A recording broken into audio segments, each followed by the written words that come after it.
मंडळी, आज मी आलूचे पराठे बनवणार आहे. आलूच्या पराठ्यासाठी मी जरा वेगळ्या पद्धतीने आलूचे पराठे बनवणार आहे. तर त्यासाठी मी बटाटे पहिलेच उकडून घेतलेले आहेत. कोथिंबीर, लसूण, अद्रक, ह्या हिरव्या मिरच्या, कांदा, आणखीन साहित्य लागणार आहे. मी ते नंतर तुम्हाला रेसिपी बनवत दाखवते. चला आपण रेसिपी बनवायला सुरुवात करूया. आता मी हे अद्रक, लसूण आणि हिरव्या मिरच्या मिक्सरला लावून घेणार आहे.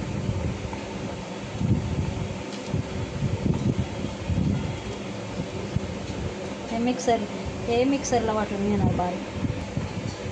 हे मी गव्हाचं पीठ घेतलंय. गव्हाच्या पीठमध्ये आता ह्याच्यात मी हे कोथिंबीर आणि हा कांदा चिरलेला टाकणार आहे.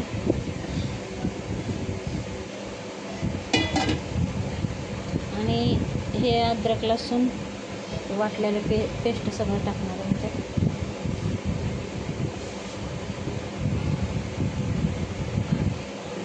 ह्याच्यामध्येच आपल्याला सगळं. आता हे बटाटे मी खिसून घेणार आहे खिसणीने, आणि हे खिसून ह्याच्यात मिक्स करणार आहे. अशा पद्धतीने मी बटाटे हे खिसून घेते सगळे खिसणीने.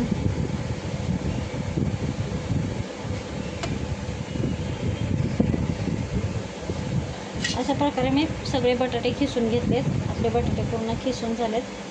मी उकडून खिसून टाकलेत बटाटे. तुम्ही कच्चे पण टाकू शकताय, पण मी उकडून टाकले. आता हे खिसलेला बटाटा मी ह्याच्यात मिक्स करते.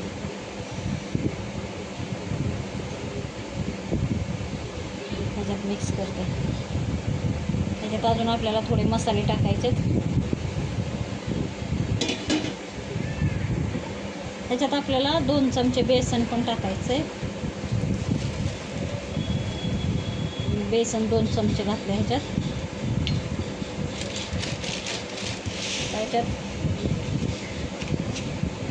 हे जिरं मी टाकले.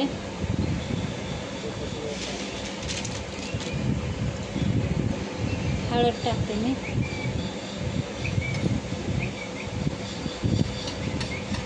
धना पावडर टाकते.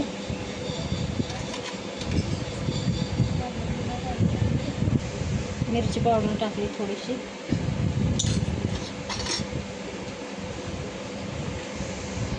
चवीपुरतं मीठ टाकते.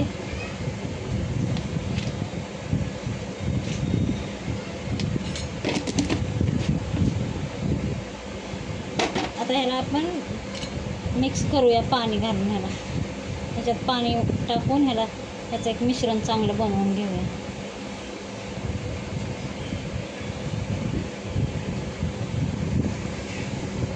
ह्याच्यात असं थोडं थोडं पाणी घालून त्याला असं हे करून घ्यायचं.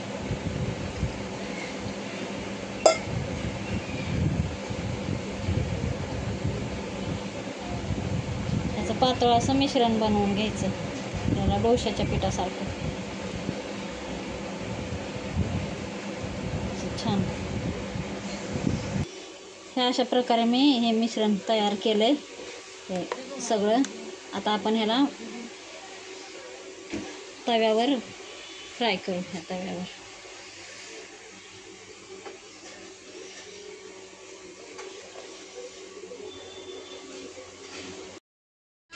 आपलं आता हे पॅन गरम झालं आहे. आपण याच्यावर थोडंसं तूप टाकूया. आता आपण याच्यावर हे सोडू पराठा.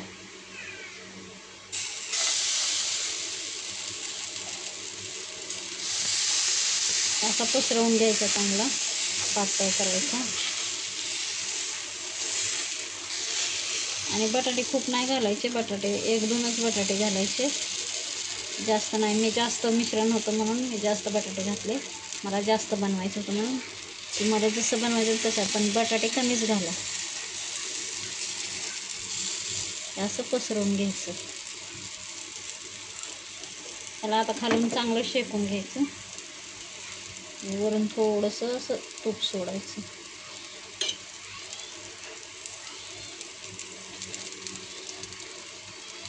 त्याला खालून चांगलं शेकला की पलटी करायची. तर आपला पराठा हे खालून शेकून झाला आहे. आपण ह्याला पलटी करूया.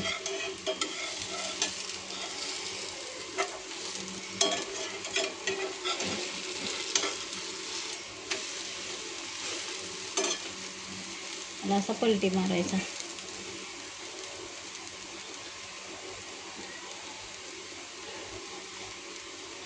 असं छान शेकून घ्यायचं एकदम लालसर.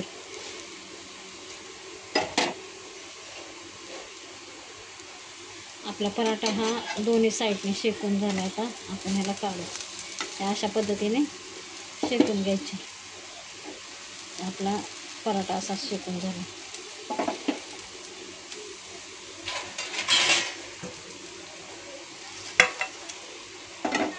असं काढून घ्यायचं. अशा पद्धतीने छान शेकून घ्यायचं. आता आपण सगळे बाकीचे आपले पराठे असेच करून घेऊ.